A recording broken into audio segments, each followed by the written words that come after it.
2021년 8월 3일 화요일 사사기 1장 1절로 10절 말씀. 여호수아가 죽은 후에 이스라엘 자손이 여호와께 묻자와 가로되 우리 중 누가 먼저 올라가서 가나안 사람과 싸우리이까. 여호와께서 가라사대 유다가 올라갈지니라. 보라, 내가 이 땅을 그 손에 붙였노라 하시니라.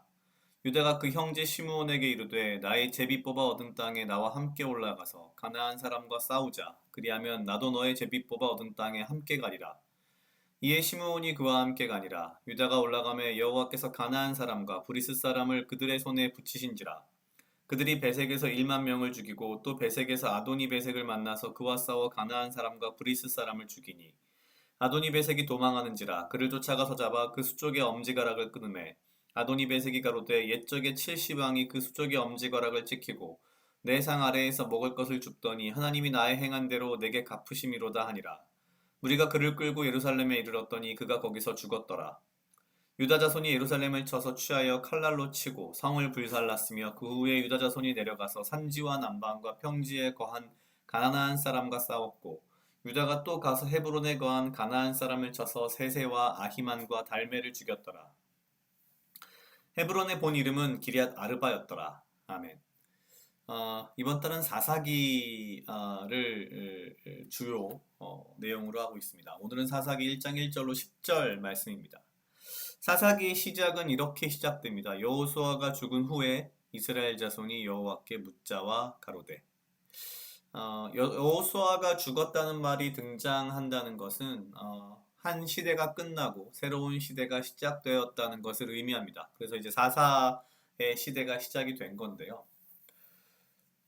이 이후에 우리가 알고 있는 수많은 사사기의 내용들도 물론 있겠지만 사사기 1장 1절은 어떻게 보면은 지금 와서 이제 제가 다시 이렇게 사사기 1장 1절을 보면서 느끼는 것은 내가 생각했던 엉망진창인 이 이스라엘 사람들이 아닌 굉장히 정상적이고 하나님을 의지하는 이스라엘 사람들인 것처럼 보입니다.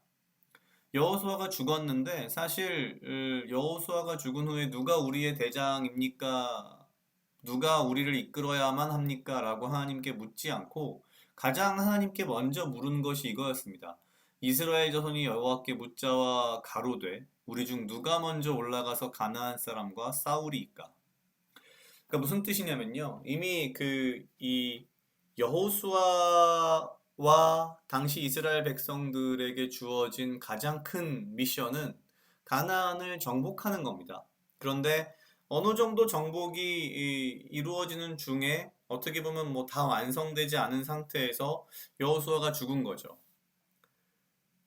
만약에 우리가 앞에서 보았던 그 출애굽기에 등장하는 이스라엘 백성이었다면 아마도 제 생각에는 당장 우리를 이끌 사람이 누구냐 뭐 이러면서 이제 뭐랄까요, 정말 난리 부르스를 쳤을 텐데 누가 우리를 이끌어야 하느냐에 대한 어떤 논쟁이나 혹은 누가 이 12지파에서 중에 제일 크냐 뭐 이런 게 아니라 여호수아가 죽었는데 원래 여호수아와 이스라엘 백성이 부여받았던 미션이 아직 끝이 나지 않았으니 자, 그럼 일단은 이 미션을 끝내야 되니 하나님께 묻는 거죠. 일단 누가 먼저, 어느 지파가 먼저 올라가서 싸울까요?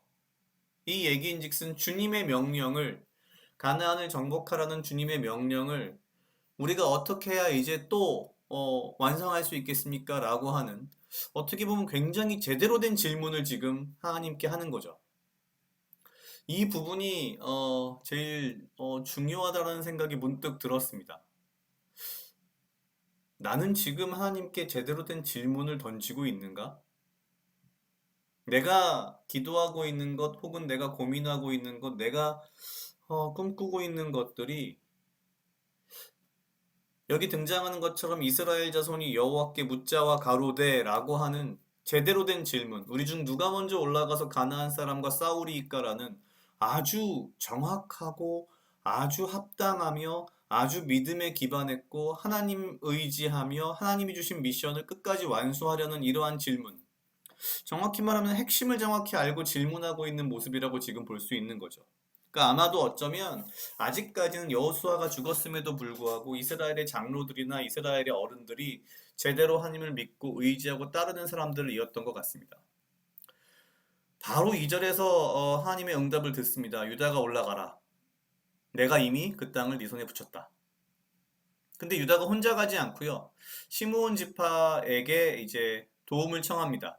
이제 이게 어떻게 보면 굉장히 복잡한 그 상황들이 있는데 과거 야곱대로 거슬러 올라가면은 그 야곱의 딸인 디나였나요? 그 세겜 족속들에게 강간을 당하는 상황이 벌어지고 그것을 이제 참지 못한 시므온이 가가지고 거의 이제 도륙을 해버리는 그런 상황이 벌어지는데 어, 그 당시에 이제 야곱의 어떤 저주, 그리고 결국 그 저주가 이어져서 모세 또한 시므온 지파에게는 별도의 땅을 주지 않습니다. 그래서 시므온 지파는 유다 지파의 땅을 일부 받아서 그냥 이제 거기서 생활을 했던 거죠. 그러니 시므온 지파에게 유다 지파가 우리와 같이 올라가자라고 하는 것은 같이 올라가 싸우고 또 우리가 많은 땅을 얻으면 너희도 또 거기서 또 같이 그 부분을 얻어서 살면 되지 않느냐. 굉장히 합리적이며 또한 글쎄요 형제에 대한 어떤 배려일 수도 있습니다. 응당한 정당한 너의 싸움을 하고 너의 땅을 받아라 뭐 이런 의미가 되겠죠. 그래서 결국 대승을 거두고 예루살렘과 헤브론을 취하게 됩니다. 전쟁에서 승리한 것이 중요한 것이 아니라 오늘 이 말씀을 보면서 문득 그런 생각이 들었습니다. 지금 사사기 시대가 시작된 이 상황, 이제 막 여호수아가 죽고 난 이 상황에서는 아직 이스라엘 백성이 매우 신실하구나 라는 생각이 일단 들었고요. 특히 이런 여호수아가 죽은 이런 큰 사건 이후에 누구나가 흔들릴 수 있고 누구나가 잘못된 질문을 하나님께 할 수 있는데 지금 이스라엘 백성들은 매우 정확한 질문을 하고 있었다라는 게 이게 정말 중요하구나.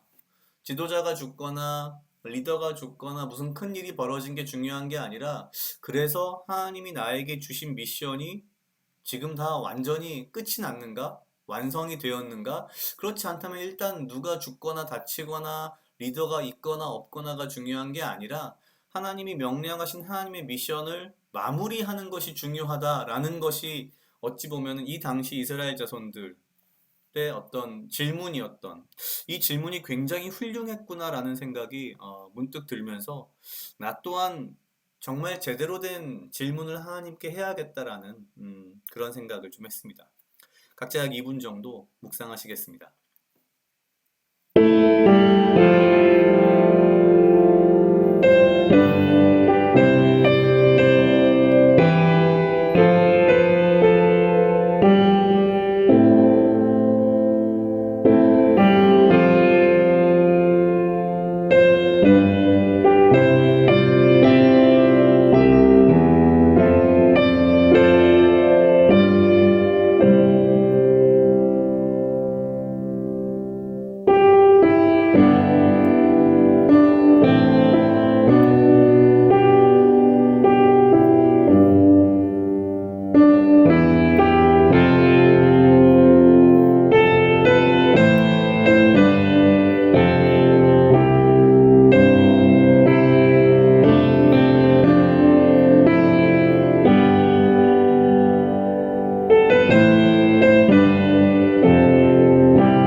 다 같이 기도하시겠습니다. 하나님 아버지 감사합니다. 주여 이 하루도 나와 동행하여 주시옵소서. 주님 나로 하여금 사랑하게 하시옵소서. 아버지여 나를 해하려 하는 그 어떠한 무리들로부터 나를 지키고 보호하여 주시며 내가 오직 주님 주시는 지혜와 명철로 이 하루를 살아가고 나에게 필요한 건강과 육체적 강건함을 허락하여 주시옵소서. 주님, 내가 주께 구하는 것들이, 내가 주께 묻는 것들이, 내가 고민하는 것들이 주 앞에 내어놓는 그 모든 것들이 아버지여, 주께서 나에게 명령하신 내 삶의 미션, 내 삶의 목적, 주께서 나를 이 땅에 보내신 그 이유에 맞는 질문을 내가 하고 있는 것인지 내 스스로를 다시 한번 돌아봅니다. 주여, 내가 주 앞에 옳은 질문을 하고 주 앞에 신앙에 맞는, 말씀에 맞는 주께서 나에게 주신 지상의 명령을 내가 충실히 마무리하고자 하는, 끝내고자 하는, 완수하고자 하는 질문을 주 앞에 내어놓기를 원합니다. 주여, 나의 생각과 나의 마음과 나의 삶의 방향이 주를 향하여 올바른 질문을 던질 수 있도록 주여 인도하여 주시옵소서. 감사합니다. 이 모든 말씀 예수님 이름으로 기도드렸습니다. 아멘.